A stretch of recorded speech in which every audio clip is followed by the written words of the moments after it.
और देखिए ईरान को लेकर तेल अवीव से एक बहुत बड़ा खुलासा हो रहा है। क्या है इजराइल से ये जो खबर निकलकर सामने आ रही है, आपको बता दें। दरअसल पेरिस में अमेरिका और इजराइल की सीक्रेट बैठक हुई है।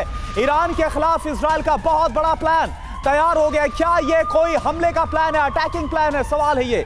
मोसाद चीफ और स्टीव विटकॉफ की बैठक में योजना बनी है।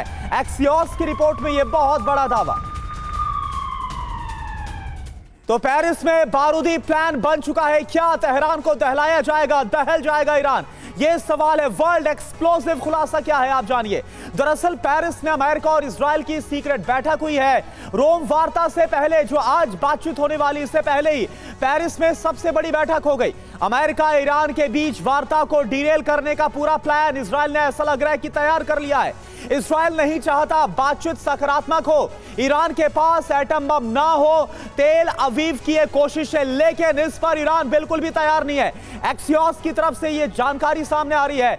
बैठक में आखिर कौन कौन है? अमेरिकी विदेश दूत, जो विशेष तौर पर मिडिल ईस्ट के लिए अमेरिका के दूत नियुक्त किए गए, स्टीव विटकॉफ, उनको इसमें शामिल किया गया। मोसाद चीफ डेविड वर्निया जो इसमें शामिल हुए, और इसके अलावा इजराइल के रणनीतिक मंत्री कार्ड्स, इजराइल कार्ड्स भी इसमें शामिल हुए हैं। बड़ी बात क्या है, इजराइल को डर क्या है? यूएस ईरान के बीच 2015 वाली डील संभव है, जब न्यूक्लियर समझौता हुआ था। लेकिन आपको याद होगा 2018 में डोनाल्ड ट्रंप जब आए तो उन्होंने समझौते को रद्द कर दिया था, वो इससे बाहर हो गए थे। एक और बड़ी खबर क्या है, सीधे रुक करते हैं निधि का।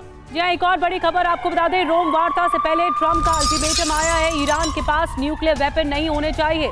ईरान के पास एटम बम तो बहुत बड़ा खतरा है, आपके जीवन पर बहुत बड़ा खतरा है, ये ट्रंप का कहना है। तो इस वक्त की सबसे बड़ी खबर, और ट्रंप ने क्या कुछ कहा है इस पूरे मामले से जुड़ा हुआ, आपको सुनवाते हैं।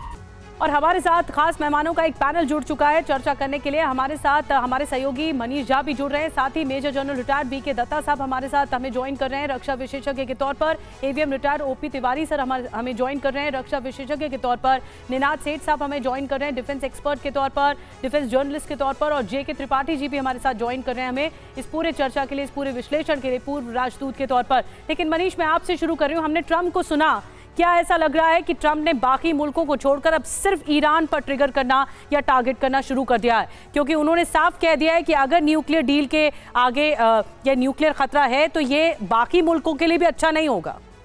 देखिए, बातचीत शुरू होने से मैच कुछ घंटे पहले, मतलब मुश्किल से बातचीत अब शुरू होने वाली है, और 5-6 घंटे पहले जिस तरीके से प्रेसिडेंट ट्रंप का ये बयान आया है, इस बयान को देखकर तो ठीक वही लगता है कि एक बार फिर अमेरिका उसी तरीके की रणनीति के साथ आगे बढ़ रहा है जैसे इराक में वो कहा करता था कि इराक के पास जनसंहार के हथियार हैं और इसीलिए इराक पर हमला करना चाहिए।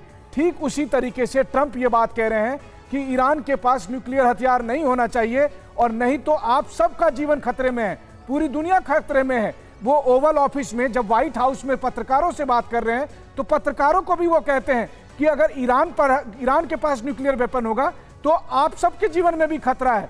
कुल मिलाकर ईरान का वो डर दिखाकर ईरान पर हमला करने की पूरी तैयारी कर चुके हैं ट्रंप, और इसीलिए इस बातचीत में जो कुछ देर बाद शुरू होने वाली है और जिसके लिए खुद ईरान के विदेश मंत्री रोम पहुंच चुके हैं, इस बातचीत का नतीजा जैसे ही असफल होगा उसके तुरंत बाद अमेरिका की तरफ से ईरान पर अटैक का ऐलान हो जाएगा। बिल्कुल, यानी साफ है मनीष, इस बातचीत से पहले, रोम वार्ता से पहले अमेरिका एक तरीके से ईरान को विलेन के तौर पर दुनिया के सामने पेश कर रहा है। क्या ईरान ऐसी स्टेटमेंट्स को बाय करेगा?